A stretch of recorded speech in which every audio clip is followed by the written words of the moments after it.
Media one മബ്രൂക്ക് Gulf ടോപ്പേഴ്സിന്റെ ഈ വർഷത്തെ ആദ്യ എഡിഷന് സൗദിയിലെ യാംബുവിൽ തുടക്കമായി.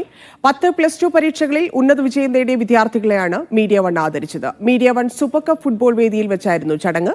വരും ആഴ്ചകളിൽ സൗദിയുടെ വിവിധ ഭാഗങ്ങളിലും മബ്രൂക്ക് എത്തും.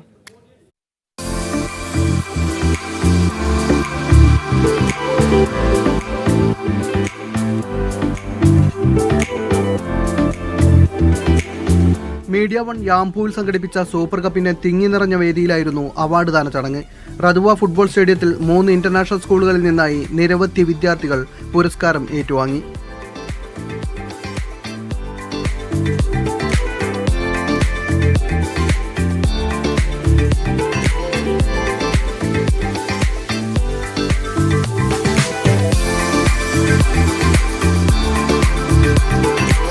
രക്ഷിതാക്കളും വിദ്യാർത്ഥികളും പുരസ്കാരം ഏറ്റുവാങ്ങി. വിവിധ മേഖലകളിലെ പ്രമുഖരാണ് അവാർഡുകൾ കൈമാറിയത്. It's a new opportunity for me. Like in the future, I will work harder. I will strive for more greater achievements, for better excellence. That's all. Thank you. നല്ല സന്തോഷമുണ്ട്. ഇത് ശരിക്കും അത്ര എക്സ്പെക്റ്റും ചെയ്തില്ലായിരുന്നു.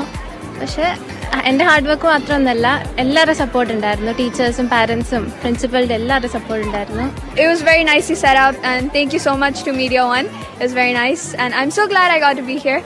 It felt like all of my hard work finally paid off. Yeah, it was a very proud moment for us, not only for us but also our parents who worked hard for us. They gave all us support. യാംബുവിലെ വിദ്യാഭ്യാസ മേഖലയിലെ പ്രമുഖർ ചടങ്ങിൽ സംബന്ധിച്ചു.